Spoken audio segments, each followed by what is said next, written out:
DCB മീഡിയയുടെ പുതിയൊരു വീഡിയോയിലേക്ക് സ്വാഗതം. ഇന്ന് മെയ് 13 ബുധൻ. ഇന്നും തുടർന്ന് വരുന്ന ദിവസങ്ങളിലും നിങ്ങൾ അറിഞ്ഞിരിക്കേണ്ട പ്രധാനപ്പെട്ട വാർത്താ അപ്ഡേറ്റുകളാണ് ഷെയർ ചെയ്യുന്നത്. ചാനൽ ആദ്യമായി കാണുന്നവർ സബ്സ്ക്രൈബ് ചെയ്യുക, വീഡിയോ ഇഷ്ടമായാൽ ലൈക്ക് ചെയ്യുക, ഫേസ്ബുക്കിൽ കാണുന്നവർ പേജ് ഫോളോ കൂടി ചെയ്യുക. ആദ്യത്തെ അറിയിപ്പ്, സംസ്ഥാനത്തെ 4 ജില്ലകളിൽ ഇന്നലെ മുതൽ ഭാഗിക വൈദ്യുതി നിയന്ത്രണം ഏർപ്പെടുത്തിയിട്ടുണ്ട്. കോഴിക്കോട്, വയനാട്, കണ്ണൂർ, കാസർഗോഡ് എന്നീ ജില്ലകളിലാണ് ഭാഗികമായി വൈദ്യുതി തടസ്സപ്പെടാൻ സാധ്യത. കോഴിക്കോട് 400 kV സബ്സ്റ്റേഷനിൽ അറ്റകുറ്റപ്പണി നടക്കുന്നതിനാലാണ് നിയന്ത്രണം.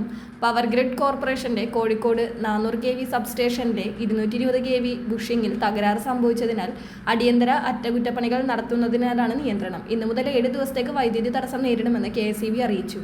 അടുത്ത അറിയിപ്പ്, സ്വർണത്തിന്റെയും വെള്ളിയുടെയും ഇറക്കുമതി തീരുവ 6-ൽ നിന്ന് 15% ഉയർത്തിയിരിക്കുകയാണ് കേന്ദ്ര സർക്കാർ. പുതിയ നിരക്ക് അർദ്ധരാത്രി മുതൽ പ്രാബല്യത്തിലായി. ഇവയുടെ ഇറക്കുമതി കുറയ്ക്കാനും രാജ്യത്തിന്റെ വിദേശ നാണ്യശേഖരം സംരക്ഷിക്കാനുമാണ് നീക്കമെന്നാണ് വിശദീകരണം. തീരുവ ഉയർത്തിയത് രാജ്യത്ത് സ്വർണ്ണവില കുത്തനെ വർദ്ധിപ്പിക്കും. രാജ്യാന്തര വിലയേക്കാൾ 9% വില കൂട്ടേണ്ടി വരുമെന്നാണ് വ്യാപാരികൾ പറയുന്നത്. അതിന്റെ അടിസ്ഥാനത്തിൽ ഇന്ന് സ്വർണ്ണവില വലിയൊരു കുതിപ്പാണ് കുതിച്ചിരിക്കുന്നത്. 22 ക്യാരറ്റ് സ്വർണത്തിന് ഗ്രാമിന് 1275 രൂപയുടെ വർധനവ് ഒറ്റയടിക്കുണ്ടായിട്ടുണ്ട്. പവന് 10,200 രൂപയാണ് ഇന്ന് വർദ്ധിച്ചിരിക്കുന്നത്. ഇതോടെ 22 ക്യാരറ്റ് 1 പവൻ സ്വർണത്തിന് 1,23,220 രൂപയായി. നിലവിലെ ഈ മാസത്തെ ഏറ്റവും കൂടിയ സ്വർണ്ണവിലയാണ് ഇന്ന് രേഖപ്പെടുത്തിയിരിക്കുന്നത്.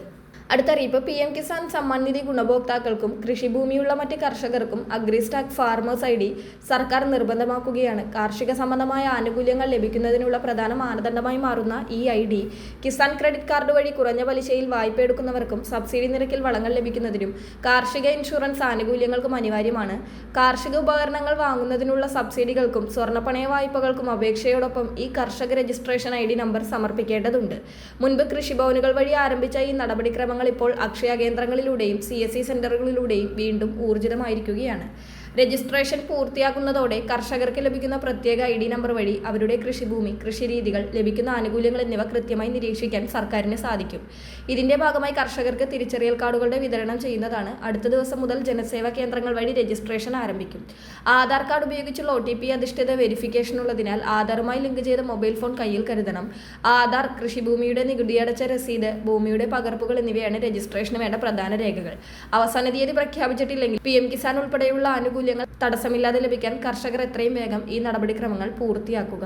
അടുത്ത അറിയിപ്പ്, കേന്ദ്ര സർക്കാരിന്റെ ഗസറ്റ് വിജ്ഞാപനം അനുസരിച്ച് 2005 മഹാത്മാഗാന്ധി ദേശീയ ഗ്രാമീണ തൊഴിലുറപ്പ് നിയമം 2026 ജൂലൈ 1 മുതൽ നിർത്തലാക്കും. മെയ് 11 പുറപ്പെടുവിച്ച വിജ്ഞാപനത്തിൽ അതുമായി ബന്ധപ്പെട്ട എല്ലാ ചട്ടങ്ങളും, വിജ്ഞാപനങ്ങളും, പദ്ധതികളും, ഉത്തരവുകളും, മാർഗനിർദ്ദേശങ്ങളും ഇതോടെ റദ്ദാക്കപ്പെടുമെന്ന് വ്യക്തമാക്കിയിട്ടുണ്ട്. തൊഴിലുറപ്പ് പദ്ധതിയിലെ ഗുണഭോക്താക്കളുടെ തിരഞ്ഞെടുപ്പിലും പ്രവർത്തന രീതികളിലും കൂടുതൽ സാങ്കേതിക വിദ്യ ഉൾപ്പെടുത്താൻ പുതിയ നിയമം വ്യവസ്ഥ ചെയ്യുന്നുണ്ട്. ഗ്രാമീണ കുടുംബങ്ങൾക്ക് ലഭിക്കുന്ന തൊഴിൽ ദിനങ്ങൾ 100-ൽ നിന്ന് 125 ദിവസമായി ഉയർത്തും. പദ്ധതിയിൽ കർശനമായ GPS അധിഷ്ഠിത നിരീക്ഷണവും ഫേസ് ഒതന്റിക്കേഷൻ അറ്റൻഡൻസും ഏർപ്പെടുത്തും. ഇവയാണ് പ്രധാനമായും വരുന്ന മാറ്റങ്ങൾ. അതോടൊപ്പം 60% തുക കേന്ദ്രവും 40% സംസ്ഥാനങ്ങളും വഹിക്കണമെന്ന പുതിയ നിയമവുമുണ്ട്. മുൻപ് കേന്ദ്രമായിരുന്നു ഫണ്ട് നൽകിയിരുന്നത്. എന്നാൽ ഇനി മുതൽ സംസ്ഥാനവും 40% തുക വഹിക്കണം. വളരെ പ്രധാനപ്പെട്ട ഈ വാർത്താ അപ്ഡേറ്റുകൾ മറ്റുള്ളവർക്ക് കൂടി ഷെയർ ചെയ്യുക.